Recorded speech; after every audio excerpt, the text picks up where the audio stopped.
Israel. He's done a great job, and we've been friends for a long time, and we do a great job also. And I think we have a combination that's very unbeatable, actually. Can I ask, what would happen, Mr. President, Mr. President, what would happen if you hear... Wait a minute, wait. Where is that person? Where's that person coming from? Come on, go, Mr. you go. President, what would happen if you'll hear from the Israeli side today that they're not willing to go through with the deal to get all the hostages back home and finish the war? We'll see what happens. Whatever happens, we'll be prepared to handle the situation. Are the Saudis demanding a Palestinian deal, state? Mr. President. No. Are the Saudis demanding a Palestinian state? No, they're not. No. Are they demanding a path towards a Palestinian state or any other recognition Everybody's of that demanding one thing. You know what it is? Peace. We want peace. We want people to stop being killed. But everybody's demanding one thing. Very simple, peace. And he wants peace also. Mr. President, do you think it's politically possible in Israel to get this deal done until the end? To get the deal done? Yeah. Sure. I mean, is it politically Why wouldn't a deal get done? A deal can get done. We'll see what happens. We're dealing with very complicated people. But a deal can absolutely get done. Israeli strike on Iran. We'll see what happens. President Trump, I want from Prime Minister Netanyahu. We have heard Joe Biden and Donald Trump take credit for the hostage and ceasefire deal. Who do you think deserves more credit? I think President Trump added a very good emissary. He's helped it along. And, I'll just tell you, I'm happy that they're here. And I'm sure the President is happy that they're here. And I would think that's about enough. President Trump, Prime Minister, what about Elizabeth Surkov, the Israeli hostage held in Iraq? What about the Israeli press taking a press conference in Israel and not in Washington? We would love to take a press conference to interview you, Prime Minister Netanyahu. President Trump. A few more questions. Prime Minister Netanyahu, do you support going forward with this deal and getting all the hostages out? I support getting all the hostages out and meeting all our war goals.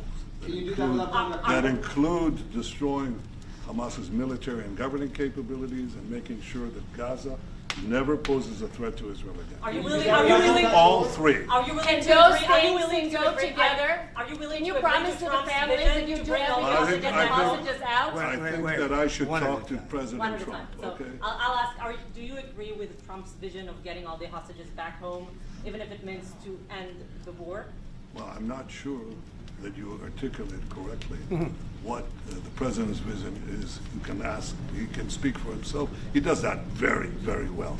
I have my own views, 3 goals, not 1, not 2, 3 goals, and I will meet all 3 goals. I think the President can help enormously. He brings fresh thinking. Any address to the Fresh fact thinking. that terrorists who murdered hundreds of people released their home as the part of the deal? It's a horrible thing. We can't forget it. I'll never forget it, and you can't forget it. And some people want to put it out of their memory, but we're not going to ever let that happen. It didn't happen, like the Holocaust didn't happen. Same mindset. And no, we're going to get this thing wrapped up, and we're going to get it done. We're also dealing, I think, very successfully with Russia, Ukraine. We're going to hopefully get that one done at some point in the not too distant future. That's a complex problem also. But we solve problems. When I left, we had no problem. There was no Ukraine and Russia fighting. There was no October 7th. There was nothing. And some very poor leadership led to a lot of problems and a lot of death. And it's a shame, but we'll put it out. We'll put out the fires. We have a lot of fires, but we'll put them out. Mr. President, why do you still support a Palestinian state like the peace plan you presented in January 2020? Is this plan still on the table? Well, a lot of plans change with time, and a lot of death has occurred since I left and now came back. This death occurred not while I was here, but while somebody else was here. It shouldn't have happened. They shouldn't have allowed it to happen. It would have never happened, and that includes Russia-Ukraine would have never happened. Not even a little bit, not even a chance. But now we are faced with a situation that's different, in some ways better and in some ways worse. But we're faced with a very complex and difficult situation, but we'll solve the problem. Mr. President, do you expect refugees to get from Gaza out of Gaza? Gaza? If not Jordan, Egypt, what other countries you think might accept Palestinians from Gaza? Well, I think Jordan and Egypt will, I know they've spoken about it with you, and they say they're not going to accept. I say they will. But I think other countries will accept also. I think that Gaza maybe is a demolition site right now. If you look at Gaza, it's all, I mean, there's hardly a building standing, and the ones that are going to collapse. You can't live in Gaza right now, and I think we need another location. I think it should be a location that's going to make people happy. You look over the decades, it's all death in Gaza. This has been happening for years. It's all death. If we can get a beautiful area to resettle people permanently in nice homes and where they can be happy and not be shot, not be killed, not be knifed to death like what's happening in Gaza. And right now you have in Gaza a very dangerous situation in terms of explosives all over the place, in terms of tunnels that nobody knows who's in the tunnel. The whole thing is a mess. And I think that if we can resettle, and I believe we can do it in areas where the leaders currently say no. I mean, I've been saying that with Mexico, having to do with the border and all of the things, and you saw what happened, 10,000 soldiers, and they're going to do a good job. I really believe that, and I believe Canada is going to do a good job also. And they said the same thing, and then they did something much different than what you were hearing. This is a very, very difficult situation, but we're going to get it solved. I don't think people should be going back to Gaza. I think that Gaza has been very unlucky for them. They've lived like hell. They lived like you're living in hell. Gaza is not a place for people to be living. And the only reason they want to go back, and I believe this strongly, is because they have no alternative. What's the alternative? Go where? There's no other alternative. If they had an alternative, they'd much rather not go back to Gaza and live in a beautiful alternative that's safe. Mr. President,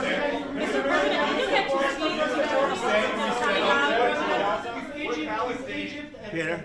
Would Palestinians have the right to return to Gaza if they left while the rebuilding was It happening? would be my hope that we could do something really nice, really good, where they wouldn't want to return. Why would they want to return? The place has been hell. Meanest, toughest places on earth. And right now, I've seen every picture from every angle, better than if I were there. And nobody can live there. You can't live there. So if we can build them through massive amounts of money supplied by other people, very rich nations, and they're willing to supply it. If we can build something for them in one of the countries, and it could be Jordan, and it could be Egypt, it could be other countries, and you could build 4 or 5 or 6 areas. It doesn't have to be one area, but you take certain areas and you build really good quality housing, like a beautiful town, like someplace where they can live and not die. Because Gaza is a guarantee that they're going to end up dying. The same thing's going to happen again. It's happened over and over again, and it's going to happen again as sure as you're standing there, Peter. So I hope that we could do something where they wouldn't want to go back. Who would want to go back? They've experienced nothing but death and destruction. What will you do if Egypt and Jordan tell you no, what will you do then? Well, I don't think they're going to tell me no. Mr. President, I don't think they're going to tell me. what will you do for I think they're going to tell Biden no, and I think they're going to tell other people no. I So don't you think no. it will happen at the end? I think there's a good chance. Yeah, How I'd like many to see it happen. people are you thinking about? All of them. I mean, we're talking All of about them. probably 1,000,007 people, 1,000,007, maybe 1,000,008. But I think all of them. I think they'll be resettled in areas where they can live a beautiful life and not be worried about dying every day. Mr.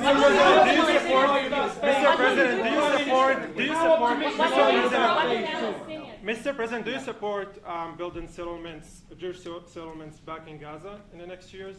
Say it. Building settlements, Jewish settlements back in Gaza in the next year. Do you support this idea? I don't see it happening. It's too dangerous for people. Nobody can go there. It's too dangerous. Nobody wants to be there. Warriors don't want to be there. Soldiers don't want to be there. How can you have people go back? You're saying go back into Gaza now? The same thing's going to happen. It'll only be death. The best way to do it is you go out and you get beautiful open areas with the sunlight coming through and No, you that's build not what I meant. something I meant nice. building Israeli They are not settlements going to back want in Gaza. They are not going to want to go back to Gaza. Prime Minister Netanyahu, what is your message to the families of the hostages that look at this deal, that are worried that this deal won't go through? What do you say to them at this moment? Same message I said from the beginning of the war. We'll get them out, get them back.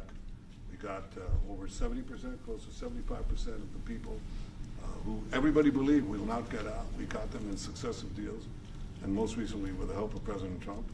We're not going to give up on any of them, and we're not going to give up on our other war aims. Hamas is not going to be in Gaza, and we're going to get everyone back. And you would not have. Prime Minister, how optimistic are you about reaching phase 2 of the ceasefire? How optimistic are you about that happening? Well, we're going to try. That's one of the reasons, one of the things we're going to talk about here. And Is it possible if we, you know, when Israel and the United States work together, and President Trump and I work together, you know, the chances go up a lot. It's when we don't work together, Israel and the United States don't work together, that creates problems. When the other side sees daylight between us and occasionally in the last few years, to put it mildly, they saw daylight, then it's more difficult. When we cooperate, isn't it the right chances time are to good. eat once and for all? Say it. Now that Iran is so weak, isn't it the right time to hit their nuclear facilities once and for all? So you say Iran is so weak. I appreciate you saying that. They're not weak. They're very strong right now, and we're not going to allow them to have a nuclear weapon. It's very simple. You know, I signed a very strong proclamation. Iran was in big trouble when I left. They were broke. They didn't have money for Hamas. They didn't have any money for Hezbollah. You had no problem. October 7th could have never happened. When I left, October 7th could have never happened. And frankly, Russia and Ukraine, as I said, could never have happened. They became very strong very fast. They sold massive amounts of oil to China and everybody else who would not buy the oil when I was president, because we said, don't buy the oil. And they became very rich very quickly. But they're not weak. They're not weak. They're strong. Doesn't mean they won't be weak, but you know what? We just don't want them to have a nuclear weapon. They can't have a nuclear The weapon. Prime Minister, sorry, Mr. President, the Prime Minister wants you to strike Iran. That's what he wants. You don't know what he wants. What do you know about anything? Go ahead. But is that option is on the table? Yes, please. President Trump, is that option on the table? You're not just talking about Jordan and Egypt. No, could be other places too. So in the Gulf, There are many people that have reached out, many countries, many leaders of countries that have reached out that would like to participate in that. Doesn't have to be Jordan and Egypt, but I think it would be also them. Mr. President, your relationship with Mr. Netanyahu knew ups and downs. How would you describe it right No, now? I think it's mostly ups. Mr. President. What about the Palestinian Authority? Should it rule Gaza? Because Gaza will be empty? What? The Palestinian Authority, can it rule Gaza? What do you think? Well, it's had a pretty hard time, wouldn't you say? I'd say it's had a pretty bad time of it. Mr. President, Qatar has, you've criticized them in the past as a funder of terrorism, so as the Prime Minister. Do you think they're part of the solution or part of a problem moving forward? I think they're trying to help. Qatar Yep. is absolutely trying to help. I know them very well, and they're doing everything they can. Very tough situation, but they are absolutely trying to help. Will you Okay, visit Israel? thank you very much, everybody. Press, let's go. Come on, guys. Thank you. Have a great day. Thank you, guys. You'll see him soon. Thank you, guys. Come on. Let's go. Let's go. Let's go, guys. Press, let's go. Let's do. Come on, guys. Come on, guys. You'll see him soon.